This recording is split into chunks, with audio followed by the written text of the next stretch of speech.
The following content is provided under a Creative Commons license. Your support will help MIT OpenCourseware continue to offer high-quality educational resources for free. To make a donation or view additional materials from hundreds of MIT courses, visit MIT OpenCourseware at ocw.mit.edu.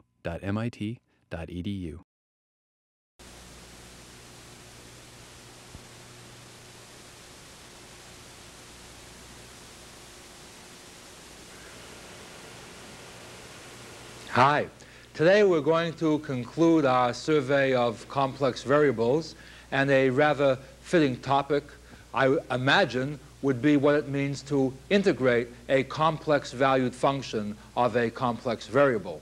And I thought that that's what we would talk about today, and in fact, let's just call today's lecture Integrating Complex Functions. But let me emphasize, I really do mean by a complex function the thing that we've been stressing throughout the course, a complex valued function of a complex variable. The idea being that if you have a complex function of a real variable, essentially this breaks down, as we've seen in the previous assignment, into studying regular functions of a single real variable. In other words, if you have u of t plus I v of t, where t is a real variable, this really gives us no problem. This is sort of like the vector treatment, a vector function of a scalar variable, etc. So what I'm saying here, though, is let's make sure that it's clear that we're still talking about mappings that map complex numbers into complex numbers. Now, by way of review, how did we define the definite integral in the case of a single real variable? We defined the integral from x0 to x1 f of x dx to be a certain limit.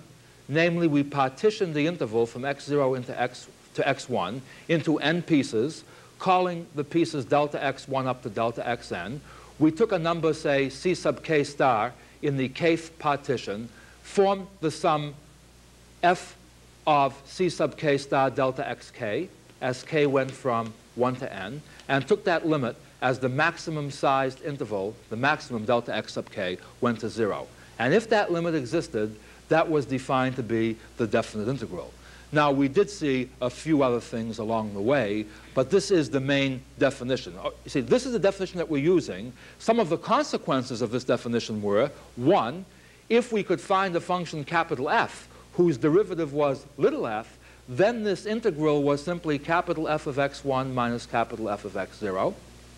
And we also saw that if we wished, and we didn't have to, but if we wished, we could view this thing geometrically by observing that the x-axis was the domain of f, the y-axis was the range of f. We could then plot the curve y equals f of x, look at the area of the region R between x0 and x1, and the area of the region R was the value of this definite integral. But the important point is what? That the definition of the integral is as a limit of an infinite sum. And now the question is, how shall we define the analogous thing for a complex valued function of a complex variable? In other words, what shall we mean by integral from z0 to z1 f of z dz? And because we've been so successful with this technique in the past, it would seem that the simplest thing to do would be to simply replace x by z every place in this definition. In other words, let's simply do this. Let's define the integral z0 to z1 f of z dz to be the limit as the maximum delta z sub k approaches 0, summation k goes from 1 to n, f of c sub k star times delta z sub k, where all we have done is replaced x's every place by z's wherever they appeared. Now, the reason I've put question marks here is that all of a sudden a problem occurs that never occurred in the real case. You see, the key reason that these problems are going to occur, as I'll explain in a moment, hinges on the fact that in the real case, the domain of f was one-dimensional. It was an axis, the x-axis. In the complex variable case, the domain of f is two-dimensional. It's the entire xy plane, the Argon diagram. You see, the problem is simply this. What do you mean by delta z sub k? Intuitively, it certainly should seem to mean what? The line that joins the point in the Argon diagram z sub k minus 1 to the point z sub k. In other words, remember, we view complex numbers as being vectors. They have a magnitude and a direction. So delta z sub k can be viewed as the vector which joins these 2 points. The trouble is this. Let's take a look in the Argon diagram and locate the points z0 and z1. Here's z0, here's z1. That's all that's given. Where shall these intermediary points z sub, where should these intermediary points that are going to give rise to delta z sub k be? In other words, there seem to be many points that we can pick for a partition. In particular, it would seem that the most natural definition would be to specify a particular curve C and then look at delta z sub k in terms of the curve C. Because you see, once the curve C is specified, if I partition things now, notice that the delta z sub k's do not connect random points, but rather points on the curve C. The difficult point is that there are many different curves that join z0 to z1. So perhaps the first thing that we should do is, keeping in mind this ambiguity, maybe we should come back to this definition and put in a C to indicate that we're going to talk about the integral of f of z dz from the point z0 to the point z1 along the curve C. Keeping in mind, you see, that the reason that we have to specify the curve here is that z0 and z1 are in the plane. You see, going back to this example here, notice that here, when we said let's go from x0 to x1, there was only one direction in which you could go from x0 to x1. Namely, since the domain of definition of f was the x-axis, the direction had to be in the direction of the x-axis. You see, in the Argon diagram case, I can go along any curve in the plane, provided that plane connects, that the curve connects the 2 points in question. Now, the other question that I think I should point out here, even though it may be bringing up a question that you might not have anticipated, notice that when I interpret the definite integral as an area here, notice that the lower bound is the domain of f itself, and the upper bound is already from the curve y equals f of x, that the upper curve brings out the function here. You see, the x-axis is the domain, the y-axis is the range. I would like you to observe that there is no similar interpretation along the curve C. In other words, if we were to drop perpendiculars from z0 to z1 down to the x-axis and talk about that area, that would be the wrong area to talk about, because you see, the point is that that region is determined just by our domain. Notice that this curve, and this is very, very crucial, that the curve that we're talking about here, C, has absolutely nothing in the world to do with this f of z. Just like when we computed mass using density, the density had nothing to do with the region that you were integrating with respect to. The point to observe here is that we're assuming that f of z is defined every place in the plane. F of z is defined here, it's defined here, it's defined here. It's also defined on the curve C. Notice that f in this case is a complex number, which means that it has a real and imaginary part. F is no place in this diagram, and to plot what f does, I would have to use the UV plane, because f itself is two-dimensional. In other words, I would need 2 dimensions for the domain and 2 dimensions for the range. And I hope that that part is fairly clear to you now. Don't confuse the path of integration with the integrand f of z. They are entirely different concepts. Okay? At any rate, I hope that this does suggest the concept of a line integral in some sense. What I'm saying now is, okay, I want to integrate this from z0 to z1. That means I want to compute a particular limit. I pick the curve that joins z0 to z1. Let's assume that in Cartesian coordinates, that curve parametrically has the form x is some function of t, y is some function of t, where t is a real variable. That's important. T is a real variable. By the way, as we mentioned when we were studying vectors, if I want to introduce vector notation, the radius vector, and write the curve C in vector form, notice that the curve C also has the form that r is x of ti plus y of tj. And finally, if I now want to write the curve in terms of complex numbers. After all, the Argon diagram now is the domain of the complex numbers. What is the connection between the xy plane and the Argon diagram? The x-axis names the real part, the y-axis the imaginary part. In other words, the unit, we think of the I vector as representing the real part, the j vector as the imaginary part. Notice that changing this notation into the language of the Argon diagram results in this equation being replaced by z equals x of t plus I y of t, where notice now that z is a complex valued function of the real variable t. And t, of course, goes from some fixed value t0 to some fixed value t1, because after all, what we're saying is that the curve z equals x of t plus I y of t is being traced out in terms of t when t0 corresponds to being at z0, t1 corresponds to being at z1. The idea now is this. We go back to our definition of what the definite integral meant in terms of a limit.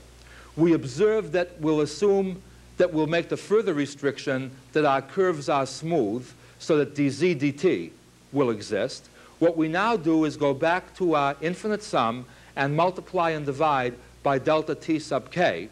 The idea being, notice that this is what? A complex valued function of a real variable.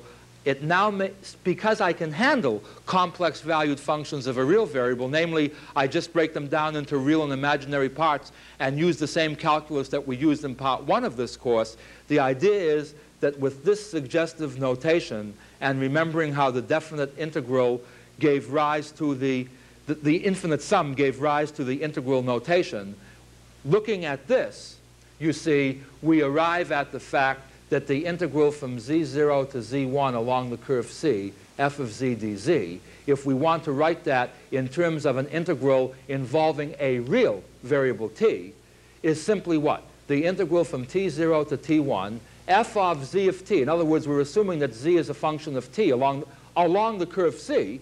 We know what z looks like along the curve C in terms of t, times the derivative of z with respect to t, z prime of t, times dt. And we'll have plenty of exercises, including one in this lecture, to show you how we use this particular result. On the other hand, keep in mind that this is just what? One way of visualizing what the infinite sum is. A second way to visualize the same problem is to recall that we very frequently like things in terms of u and v components, coordinates. The idea is that if we now want to introduce u and v in the usual manner, f of z is then u plus iv, delta z is delta x plus I delta y, and coming back to our basic definition over here, you see what we can now do is rewrite f as u plus iv, rewrite delta z sub k as delta x sub k plus I delta y sub k, multiply this thing out, pick off the real and the imaginary parts, write this as two separate sums, etc., and take the limits separately. What this leads to, if you want to go through the whole rigorous process quickly, just coming up with the right answer, is that essentially what we do is, given this particular integral, we write f as u plus iv, we write dz as dx plus I dy, we then multiply the way we ordinarily would with complex numbers, see u dx minus v dy, and the imaginary part is v dx plus u dy. Break this up as two separate integrals, and the key point is, notice that both of these integrals, forgetting about the coefficient of here being I, this is the only place where I appears, notice that both integrals are now ordinary line integrals. You see, u is a real valued function of x and y, v is a real valued function of x and y. Along the curve C, x and y are functions of t. Remember, the equation of the curve C was x was some function of t, y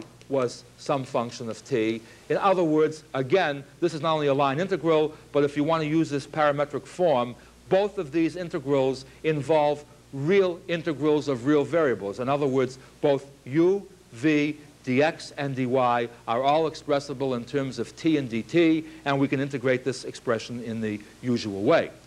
But the reason I like the u and v form is that we've stressed what it means for a function to be analytic in terms of the real and imaginary parts, etc. Remember, keep an eye on this. Remember this particular expression here. And here's the key point. If it turns out that u and v are the real and imaginary parts of an analytic function, in other words, if u plus iv is some analytic function f, remember that the Cauchy-Riemann conditions told us that the partial of u with respect to x is equal to the partial of v with respect to y. The partial of v with respect to y is minus the partial of v with respect to x. And if you look at these two conditions, coupled with our definition of what it meant for a real differential in two variables to be exact, notice that this condition here tells us that this is exact, and this condition here tells us that this is exact. In other words, both of these ordinary line integrals are exact if u plus iv is analytic. And again, if you want to leave the complex number part out of this, if all we know is that the partial of the real function u with respect to x equals the partial of the real valued function v with respect to y, etc. And in particular then, because this is exact, what happened when a differential was exact? Remember, if the differential was exact, the line integral was what? Dependent only on the endpoints, but not on the path that connected the endpoints. Or stated in still other words, if the integrand was exact, the line integral around the closed curve was 0. So what we're saying in summary is that notice that if f equals u plus iv is analytic, then the integral from z0 to z1 f of z dz is independent of c. It depends only on z0 and z1, and in that case, I do not have to specify what curve c is joining z0 and z1. And in particular, if f of z happens to be exact, analytic, so that this is exact, then the integral around a closed curve is 0 for all closed curves c, and that means, again in particular, if I know that f of z is analytic, I do not have to indicate the curve that I'm forming the contour integral around. You see, but I do have to put this in here if the function is not analytic. Okay? By the way, let me just make one more remark in passing, and we'll emphasize this more in the learning exercises. Not only is it true that integral z0 to z1 f of z dz depends only on the endpoints if f is analytic, but the parallel structure that is obeyed in the real case also is true here. Namely, if f is analytic, not only does the integral from z0 to z1 f of z dz not depend on the path, but it can be evaluated very simply just by computing capital F of z1 minus capital F of z0, where capital F is any function whose derivative is little f. The same structure as before.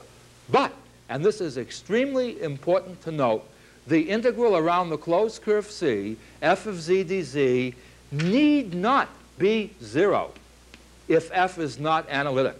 And I think the best way to show you that is by means of an example. Let's compute the integral around the closed curve c, dz over z, where c is the circle in the Argon diagram centered at the origin with radius equal to r. And again, to emphasize what I said to you earlier in the lesson, do not confuse the integrand with the path c. Notice that the integrand here is what? What is the integrand? It's 1 over z. Notice that 1 over z is defined at any point in the Argon plane. All right? Notice also from our previous lecture on derivatives that 1 over z is analytic, except when z equals 0, in which case 1 over z isn't even defined. You see, what we're saying is, notice that on the curve c, I can talk about f of 1 over z for each point on the curve. I can talk about 1 over z for every point inside the curve. I can talk about 1 over z for every point outside the curve. What I want to compute here is the integral as I move along this curve, 1 over z dz. Notice, by the way, that inside the interval, inside this circle, f of z is not analytic. F of z has a bad point, namely 1 over z is trouble when z equals 0. And notice that z equals 0 is inside my region. In other words, notice that my function f of z is analytic on the circle, but it's not analytic every place inside the circle. The one bad spot is when z is 0. So I do have a case where what? The integrand, which is 1 over z, is not analytic in the entire region, even though it does happen to be analytic on the boundary. You see, the boundary is made up of points, none of which is the origin, because this is a circle of positive radius r centered at the origin. And again, keep in mind that f does not appear in this diagram anywhere. If I wanted to plot 1 over z, I have to use the UV plane. If I want to think of this in terms of a real interpretation, what I'm saying is visualize a force which, when written in the language of complex variables, is 1 over z.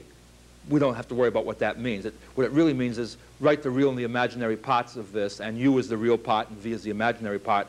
It's like computing the work as you go along this circle under the influence of that particular force. And the force has two components, you see, an I and a j component. In terms of the Argon diagram, a real and an imaginary component. So I can't stress that point too much. Separate the integrand from the path that you're integrating with respect to. Now what I claim is that if I integrate 1 over z along the curve C from beginning to end, let's say for the sake of definiteness, I start at the point 1 over here and go around this, at the point r, and go around like this.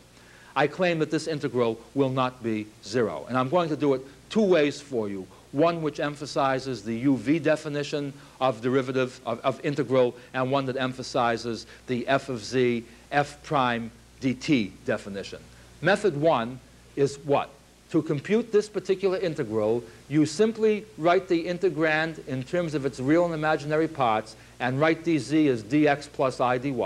If I do that, I mechanically get from here to here, remembering that to get into the standard form of a real plus I times a real, I must multiply the denominator by its complex conjugate. I multiply numerator and denominator here by x minus iy.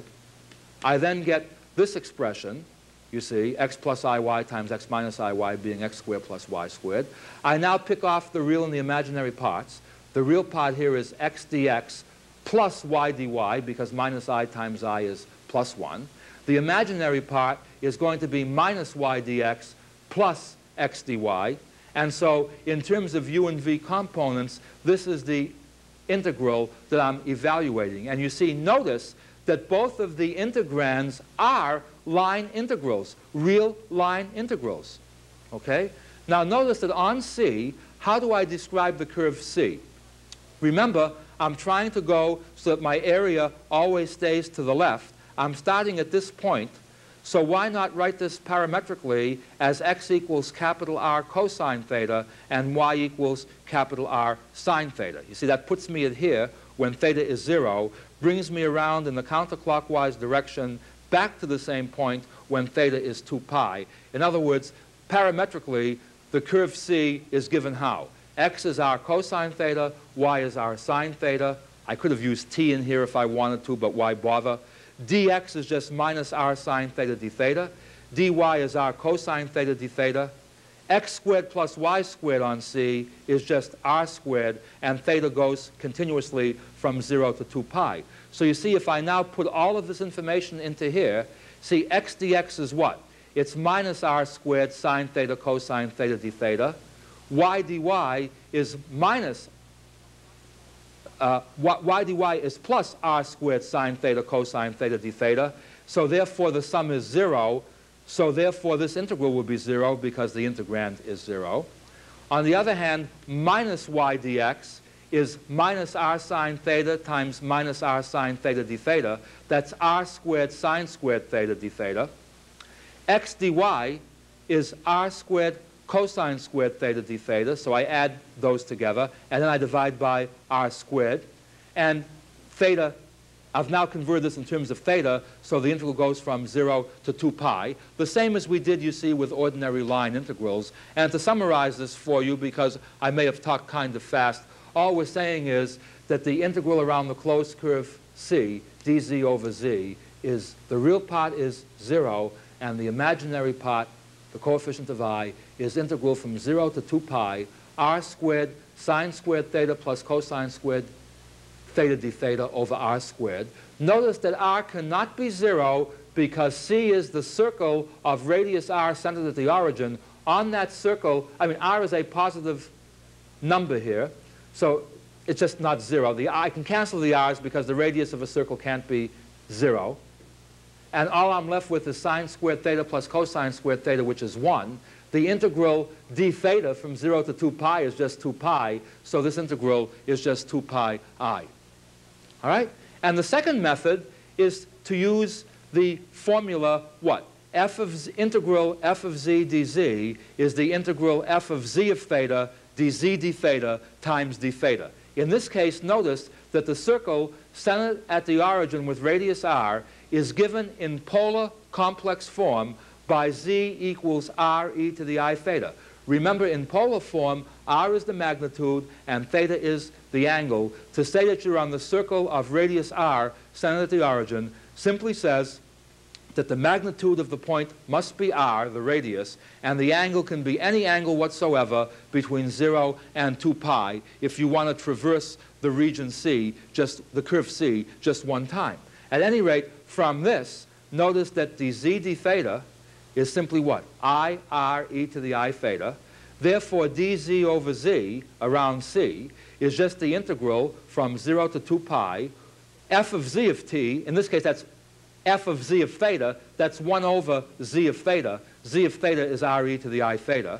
dz d theta, which is this, times d theta. You see, I've now converted this into a complex valued function of a real variable. At any rate, making all of these substitutions and simplifying, dz d theta being I r e to the I theta, and z being r e to the I theta, these cancel, leaving only a factor of I. The I comes outside. I have I integral 0 to 2 pi d theta, which is just 2 pi I. Again, notice the answers are the same because the techniques are equivalent.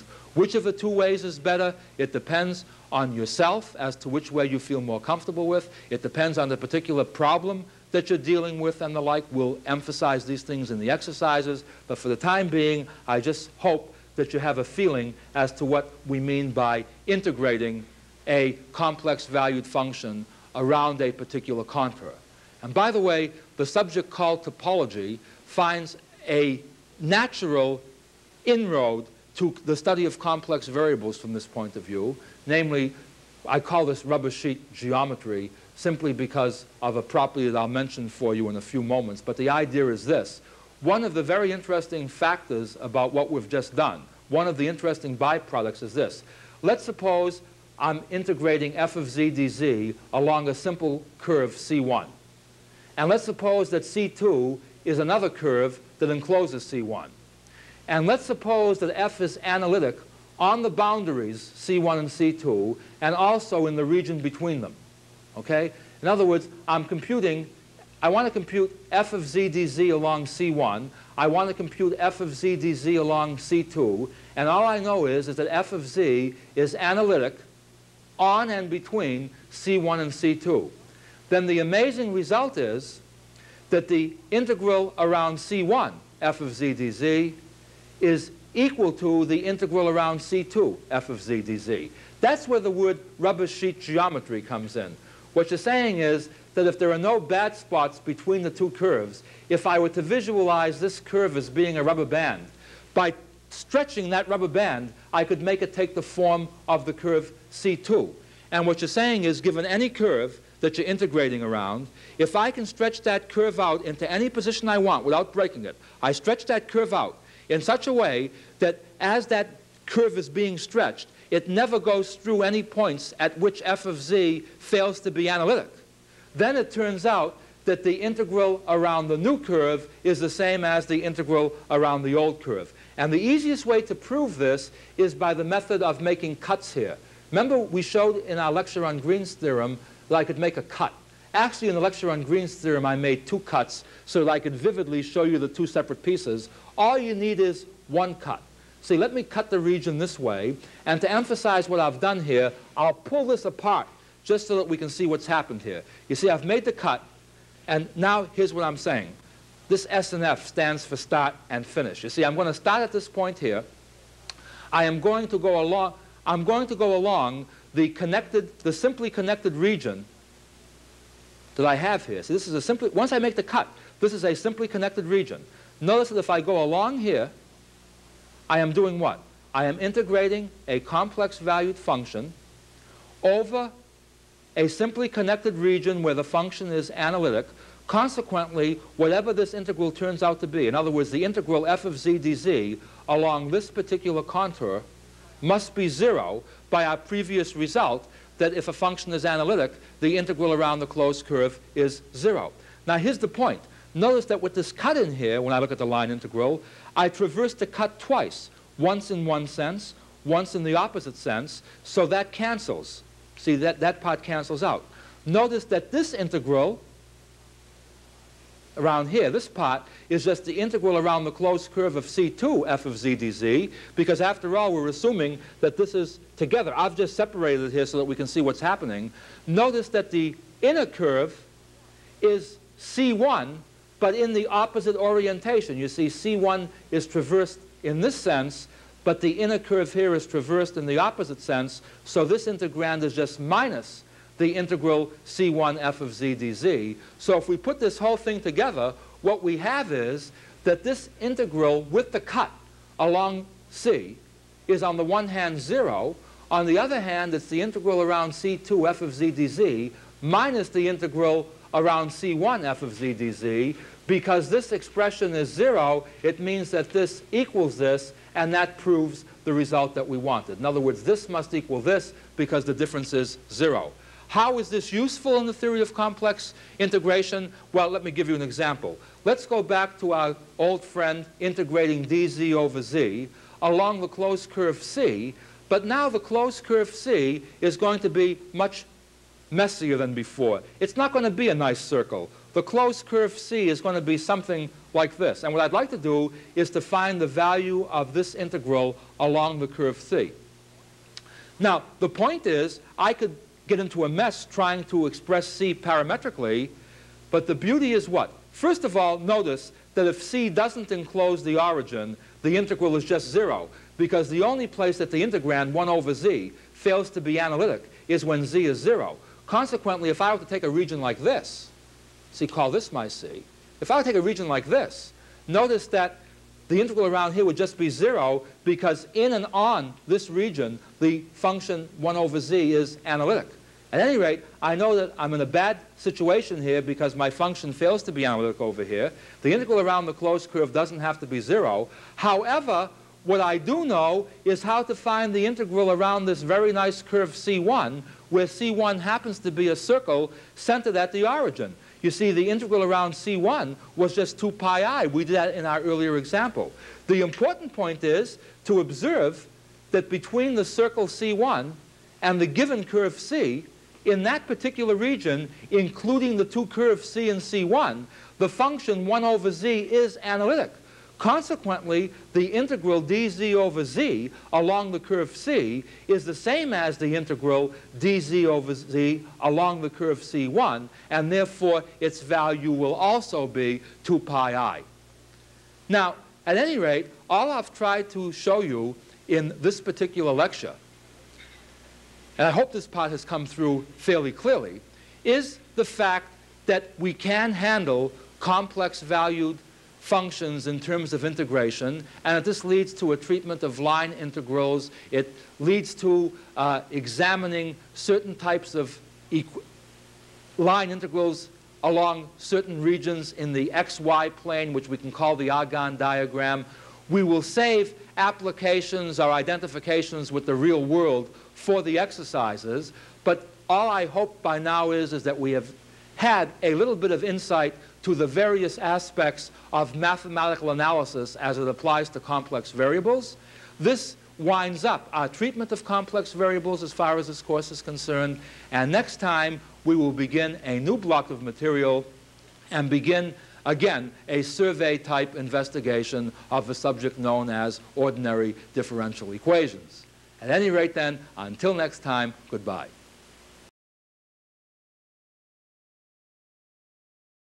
Funding for the publication of this video was provided by the Gabriella and Paul Rosenbaum Foundation. Help OCW continue to provide free and open access to MIT courses.